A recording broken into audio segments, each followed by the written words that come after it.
ញ្ញាធិខេត្តសៀមរាបជំរុញឲ្យអាជ្ញាធរក្រុងស្រុងនិងបងប្អូនប្រជាពលរដ្ឋបង្កើនការទប់ទឹកទង់និងផ្អាកការបង្ហូរទឹកចោលដើម្បីទប់ទល់នឹងគ្រោះរាំងស្ងួត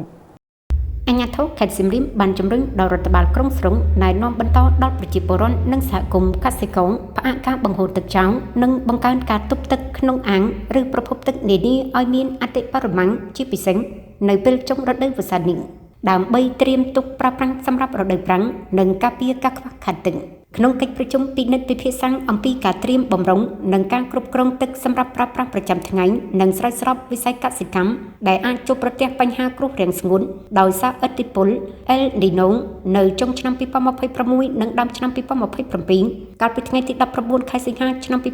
2026លោកអឹងកំលៀងអភិបាលរងខេត្តបានគូបញ្ជាក់ថាការប្រមូលនិងរក្សាទុកទឹកនៅចុងរដូវវស្សាគឺជួយធានាឲ្យមានទឹកគ្រប់គ្រាន់សម្រាប់ស្រោចស្រពដំណាំនិងប្រើប្រាស់ប្រចាំថ្ងៃក៏ដូចជាជួយកាត់បន្ថយបញ្ហាការខ្វះខាតទឹកពេលរដូវប្រាំងឈានចូលមកដល់អាជ្ញាធរមូលដ្ឋានត្រូវចាត់កម្លាំងចុះត្រួតពិនិត្យជាប្រចាំនិងហាមឃាត់ដាច់ខាតរាល់សកម្មភាពកាយលំឬឈូសឆាយដីត្រពាំងបុរាណនិងអាងស្តុកទឹកក្នុងករណីប្រទះឃើញសកម្មភាពលួចកាយឬលំត្រូវផ្អាកភ្លាមៗនិងចាត់វិធានការផ្លូវច្បាប់ជាធរមានដោយគ្មានការលើកលែងនោះទេ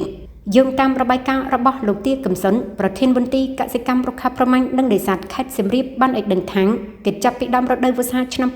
2026រហូតដល់ថ្ងៃទី30ខែកក្កដាការងារបង្កើនផលស្រូវវស្សាសម្រេចបាន 191,765 ហិកតាស្មើនឹង 98.27% នៃផែនការ 195,150 ហិកតា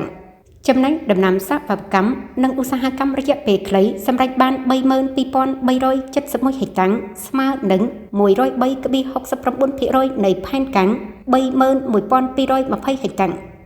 លោកបានឲ្យដឹងទៀតថាដោយសារឥទ្ធិពលព្យុះចំនួន2គឺព្យុះទី12ឈ្មោះណូលនិងព្យុះទី13មានឈ្មោះដូហ្វីនក៏ដូចជាសម្ពាធទាបមកលើកម្ពុជាចុងខែកក្កដាបានបង្កឲ្យមានភ្លៀងធ្លាក់រាយប៉ាយជោគជាំគ្រប់ក្រុងស្រុងធ្វើឲ្យដំណាំស្រូវដែលរងគ្រោះទាំងនោះរួចផុតពីគ្រោះរាំងស្ងួននិងចាប់ផ្ដើមលូតលាស់ឡើងវិញស្ថានភាពជារួមបច្ចុប្បន្នដំណាំស្រូវភាគច្រើនមានការលូតលាស់ល្អនិងស្រូវស្រាលដើមរដូវខ្លាំងត្រៀមនឹងប្រមូលផលក្នុងពេលដ៏ខ្លីខាងមុខនេះ